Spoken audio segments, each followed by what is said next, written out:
Previous videos covered an outstanding algorithm for the selection problem, the problem of computing the ith order statistic of a given array. That algorithm, which we called the rselect algorithm, was excellent in two senses. First, it's super practical, it runs blazingly fast in practice. But also, it enjoys a satisfying theoretical guarantee. For every input array of length n, the expected running time of rselect is big O of n, where the expectation is over the random choices of the pivots that rselect makes during its execution. Now, in this optional video, I'm going to teach you yet another algorithm for the selection problem. Well, why bother, given that rselect is so good? Well, frankly, I just can't help myself. The ideas of this algorithm are just too cool not to tell you about, at least in an optional video like this one. The selection algorithm we'll cover here is deterministic. That is, it uses no randomization whatsoever, and it's still going to run in linear time, big O of n time, but now in the worst case for every single input array. Thus, the same way merge sort gets the same asymptotic running time, big O of n log n, as quicksort gets on average, this deterministic algorithm will get the same running time O of n as the rselect algorithm does on average. That said, the algorithm we're going to cover here, well, it's not slow. It's not as fast as rselect in practice, both because the hidden constants in it are larger, and also because it doesn't operate in place. For those of you who are feeling keen, you might want to try coding up both the randomized and the deterministic selection algorithms and make your own measurements about how much better the randomized one seems to be. But if you have an appreciation for brilliant algorithms, I think you'll enjoy these lectures nonetheless. So let me remind you the problem. This is the ith order statistic problem. So we're given an array. It has n distinct entries. Again, the distinctness is for simplicity. And you're given a number I between 1 and n. You're responsible for finding the ith smallest number, which we call the ith order statistic. For example, if I is something like n over 2, then we're looking for the median. So let's briefly review the randomized selection algorithm. We can think of the deterministic algorithm covered here as a modification of the randomized algorithm, the rselect algorithm. So when that algorithm is passed an array with length n, and when you're looking for the ith order statistic, as usual there's a trivial base case, but when you're not in the base case, just like in quicksort, what you do is you're going to partition the array around a pivot element p. Now, how are you going to choose p? Well, just like quicksort, in the randomized algorithm, you choose it uniformly at random. So each of the n elements of the input array are equally likely to be chosen as the pivot. So call that pivot p. Now do the partitioning. Remember, partitioning puts all of the elements less than the pivot to the left of the pivot. We call that the first part of the partitioned array. Anything bigger than the pivot gets moved to be right of the pivot. We call that the second part of the array. And let j denote the position of the pivot in this partitioned array. Equivalently, let j be what order statistic the pivot winds up happening to be, right? So if we happen to choose the minimum element, then j is going to be equal to 1. If we happen to choose the maximum element, j is going to be equal to n, and so on. So there's always the lucky case, chance 1 in n, that we happen to choose the ith order statistic as our pivot. So we're going to find that out when we just notice that j equals I. In that super lucky case, we just return the pivot and we're done. That's what we were looking for in the first place. Of course, that's so rare, it's not worth worrying about. So really the two main cases depend on whether the pivot that we randomly choose is bigger than what we're looking for or if it's less than what we're looking for. So if it's bigger than what we're looking for, that means j is bigger than I. We're looking for the ith smallest. We randomly chose the jth smallest. Then, remember, we know that the ith smallest element has to lie to the left of the pivot element in that first part of the partitioned array. So we recurse there. It's an array that has j minus 1 elements in it, everything less than the pivot, and we're still looking for the ith smallest among them. In the other case, this was the case covered in a quiz a couple videos back, if we guess a pivot element that is less than what we're looking for, well then we should discard everything less than the pivot and the pivot itself. So we should recurse on the second part of A, stuff bigger than the pivot. We know that's where what we're looking for lies. And having thrown away j elements, the smallest ones at that, we're recursing on an array of length n minus j. I'm looking for the I minus jth smallest element in that second part. So that was the randomized selection algorithm, and you'll recall the intuition for why this works is random pivots should usually give pretty good splits. So the way the analysis went is we showed that each iteration, each recursive call, with 50% probability we get a 25-75 split or better. Therefore, on average, every 2 recursive calls, we are pretty aggressively shrinking the size of the recursive call, and for that reason we should get something like a linear time bound. We do almost as well as if we pick the median in every single call, just because random pivots are a good enough proxy of best case pivots of the median. So now the big question is, suppose we weren't permitted to make use of randomization. Suppose this choose a random pivot trick was not in our toolbox. What could we do? How are we going to deterministically choose a good pivot? Okay, so let's just remember quickly what it means to be a good pivot. A good pivot is one that gives us a balanced split after we do the partitioning of the array. That is, we want as close to a 50-50 split between the first and the second parts of the partitioned array as possible. Now, what pivot would give us the perfect 50-50 split? Well, in fact, that would be the median. But that seems like a totally ridiculous observation because we canonically are trying to find the median. So previously we were able to be lazy and we just picked a random pivot and used that as a pretty good proxy for the best case pivot. But now we have to have some subroutine that deterministically finds us a pretty good approximation of the median. And the big idea in this linear time selection algorithm is to use what's called the median of medians as a proxy for the true median of the input array. So when I say median of medians, you're not supposed to know what I'm talking about. You're just supposed to be intrigued. Now let me explain a little bit further. Here's the plan. We're going to have our new implementation of ChoosePivot, and it's going to be deterministic. You will see no randomization on this slide, I promise. So the high-level strategy is going to be we're going to think about the elements of this array like sports teams, and we're going to run a tournament, a 2-round knockout tournament, and the winner of this tournament is going to be who we return as the proposed pivot element. Then we'll have to prove that this is a pretty good pivot element. So there's going to be 2 rounds in this tournament. Each element, each team is going to first participate in a world group, if you will. So there will be small groups of 5 teams each, 5 elements each. And to win your first round, you have to be the middle element out of those 5. So that'll give us n over 5 first round winners. And then the winner of that second round is going to be the median of those n over 5 winners from the first round. Here are the details.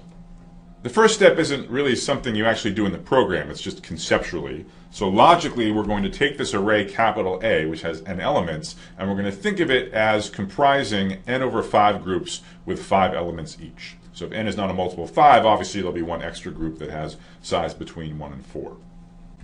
Now for each of these groups of 5, we're going to compute the median, so the middle element of those 5. Now for 5 elements, we may as well just invoke our reduction to sorting. We're just going to sort each group separately and then use the middle element, which is the median.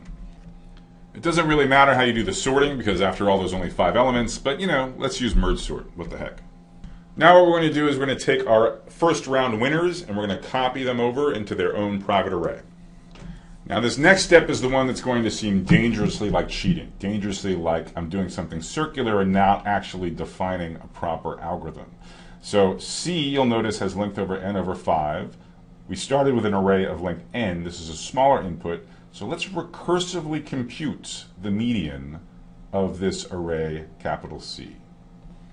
That is the second round of our tournament. Amongst the n over 5 first round winners, the n over 5 middle elements of the sorted groups, we recursively compute the median. That's our final winner, and that's what we return as the pivot element from this subroutine. Now I realize it's very hard to keep track of both what's happening internal to this ChoosePivot subroutine and what's happening in the calling function of our deterministic selection algorithm. So let me put them both together and show them to you cleaned up on a single slide. So here is the proposed deterministic selection algorithm. So this algorithm uses no randomization. Previously, the only randomization was in choosing the pivot. Now we have a deterministic subroutine for choosing the pivot, and so there's no randomization at all. I've taken the liberty of inlining a ChoosePivot subroutine. So that is exactly what lines 1, 2, and 3 are.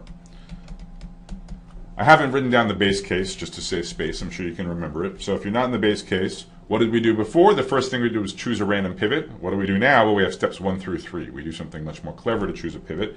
And this is exactly what we said on the last slide. We break the array into groups of 5. We sort each group, for example, using merge sort. We copy over the middle element of each of the n over 5 groups into their own array capital C. And then we recursively compute the median of C. So when we recurse on select, we pass it the input C. C has n over 5 elements, so that's the new link. That's a smaller link than what we start with, so it's a legitimate recursive call.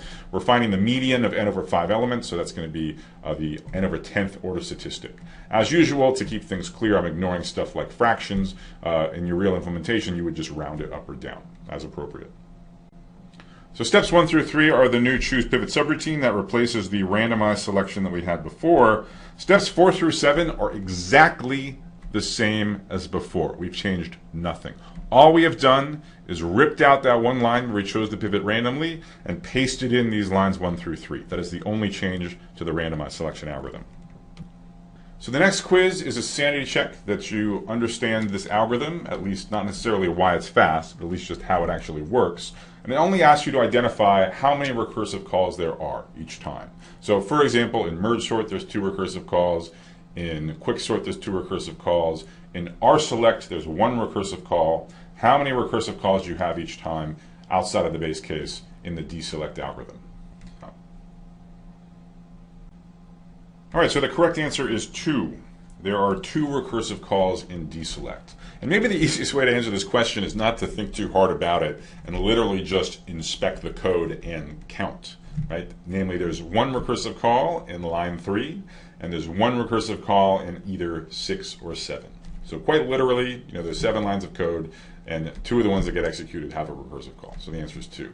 Now, what's confusing is that in the couple of things. First, in the randomized selection algorithm, we only had 1 recursive call. We had the recursive call in line 6 or 7. We didn't have this one in line 3. That one in line 3 is new compared to the randomized procedure.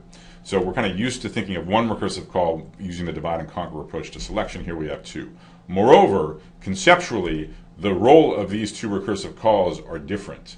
So the one in line 6 or 7 is the one we're used to. That's after you've done the partitioning, so you have a smaller subproblem, and then you just recursively find the residual order statistic in the residual array. That's sort of the standard divide and conquer approach. What's sort of crazy is this second use of a recursive call, which is part of identifying a good pivot element for this outer recursive call. And this is so counterintuitive, many students in my experience don't even think that this algorithm will halt. They sort of expect it to go into an infinite loop. But again, that's sort of overthinking it. Okay, so let's just compare this to an algorithm like merge sort. What does merge sort do? Well, it does 2 recursive calls, and it does some other stuff. Okay? It does linear work. That's what it does to merge. And then there are 2 recursive calls on smaller subproblems, right? No issue. We definitely feel confident that merge sort is going to terminate because the subproblems keep getting smaller.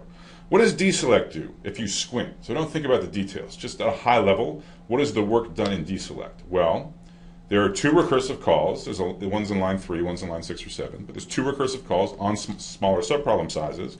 And it does some other stuff. It does some stuff in steps 1 and 2 and 4. But whatever. Those aren't recursive calls. It does some work. 2 recursive calls in smaller subproblems. It's got to terminate. We don't know what the runtime is, but it's got to terminate. Okay? So if you're worried about this terminating, forget about the fact that the 2 recursive calls have different semantics. And just remember, if ever you only recurse on smaller subproblems, you're definitely going to terminate. Now, of course, who knows what the running time is? I owe you an argument about why it would be anything reasonable. That's going to come later. In fact, what I'm going to prove to you is not only does this selection algorithm terminate, run in finite time, it actually runs in linear time, no matter what the input array is. So whereas with rselect, we could only discuss its expected running time being linear, we showed that with disastrously bad choices for pivots, rselect can actually take quadratic time. Under no circumstances will deselect ever take quadratic time. So for every input array, it's big O of n time. There's no randomization because we don't randomly do anything and choose pivot. So there's no need to talk about average running time. Just the worst case running time over all inputs is O of n. That said, I want to reiterate the warning I gave you at the very beginning of this video, which is if you actually need to implement a selection algorithm, this one wouldn't be a disaster, but it is not the method of choice. So I don't want you to be misled. As I said, there were 2 reasons for this. The first is that the constants hidden in the big O notation are larger for deselect than for rselect. That will be somewhat evident from the analyses that we give for the 2 algorithms. The second reason is, recall we made a big deal about how partitioning works in place, and therefore quicksort and rselect also both work in place, that is with no real additional memory storage. But in this deselect algorithm, we do need this extra array C to copy over the middle elements, the first round winners, and so that extra memory, as usual, slows down the practical performance.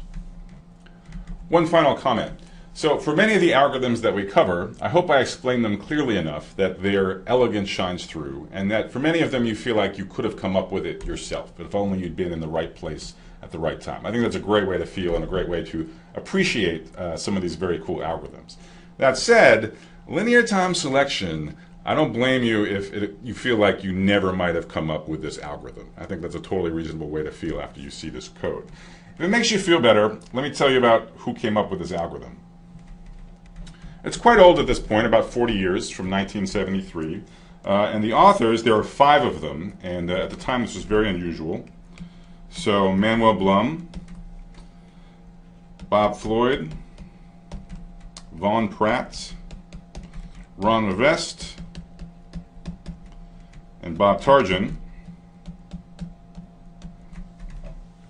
And this is a pretty heavyweight lineup. So as we've discussed in the past, the highest award in computer science is the ACM Turing Award, given once each year. And I like to ask my algorithms classes how many of these authors do they think have been awarded a Turing Award. I've asked it many times. The favorite answer anyone's ever given me has been 6, which I think is, in spirit, should be correct. Strictly speaking, the answer is 4. So the only one of these 5 authors that doesn't have a Turing Award is Von Pratt, although he's done remarkable things spanning the gamut from co-founding Sun Systems to having very famous theorems about, for example, testing primality. But the other 4 have all been awarded the Turing Award at some point. So in chronological order, so the late Bob Floyd, who was a professor here at Stanford, was awarded the 1978 Turing Award, both for contributions to algorithms, but also to programming languages and compilers. So Bob Tarjan, who, as we speak, is here as a visitor at Stanford and has spent his PhD here and has been here as a faculty at other times, was awarded it for contributions to graph algorithms and data structures. We'll talk some more about some of his other contributions in future courses. Manuel Blum was awarded the Turing Award in '95, largely for contributions in cryptography. And many of you probably know Ron Rivest as the R in the RSA crypto system. So he won the Turing Award along with Shamir and Edelman back in '02. So in summary, if this algorithm seems like one that might have eluded you even on your most creative days, I wouldn't feel bad about it. This is a quite clever algorithm. So let's now turn to the analysis and explain why it runs in linear time in the worst case.